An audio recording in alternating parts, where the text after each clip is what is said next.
He just had a birthday. Small talk with a man as ruthless and dangerous as Furukawa was not pleasant. Miyasato knew that he was making a point. I know everything about you and your family. He did, Miyasato said. How old is he? 5. He's 5. Furukawa put his chopsticks together and rested them in the empty bowl.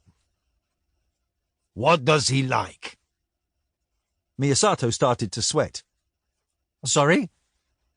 What does he like to play with? Godzilla, Power Rangers, wrestling. Furukawa smiled, his leathery skin crinkling at the corners of his thin, mean lips. He dispensed with the small talk now, revealing by doing so just how inconsequential he considered it. Do you have it? Yes, Miyasato indicated the bag. I do. In here. Was it easy? It had been easy, ridiculously so, but Miyasato did not think it was in his interest to say that. Furukawa was paying him well, and Miyasato knew there was value in his encouraging the misapprehension that the item he was so keen to have had been difficult to acquire. In reality, all Miyasato had had to do was wait for his father to go to sleep and then take the item from the wall in his apartment where it was displayed.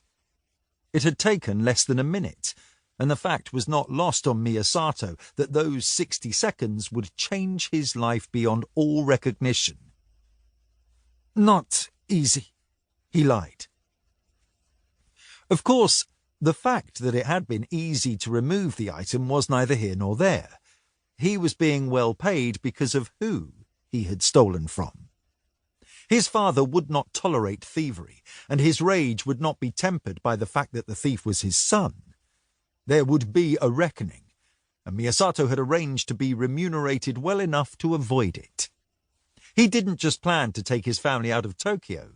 He planned for them to be out of the country entirely. Furukawa leaned forward, his eyes gleaming. Show me. Miyasato took the bag and set it on the table.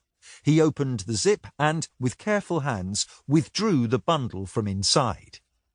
He had wrapped the item in newspaper, but before he could uncover it, Furukawa held up his hand and indicated that he wanted to do it himself. Do you know the story of Yoshida Shoin?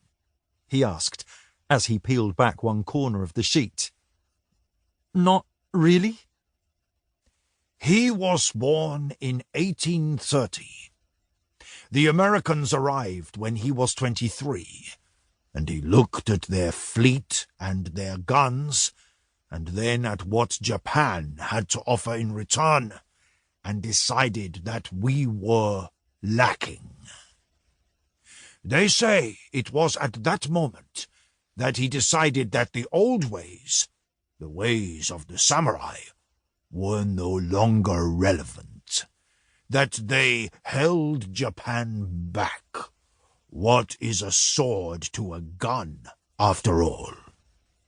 Shoin tried to stow away on one of the American ships so that he could visit their country and learn from them, but he was found before they could set sail.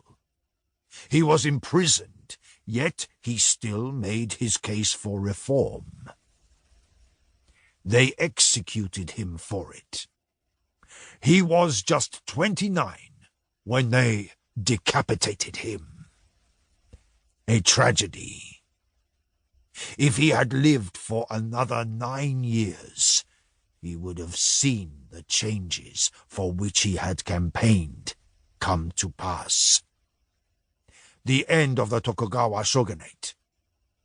He didn't know it, but Shoin was one of the last samurai.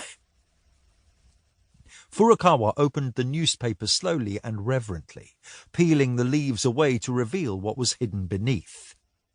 It was a tanto, a blade not quite long enough to be considered a sword, yet too long to be a dagger.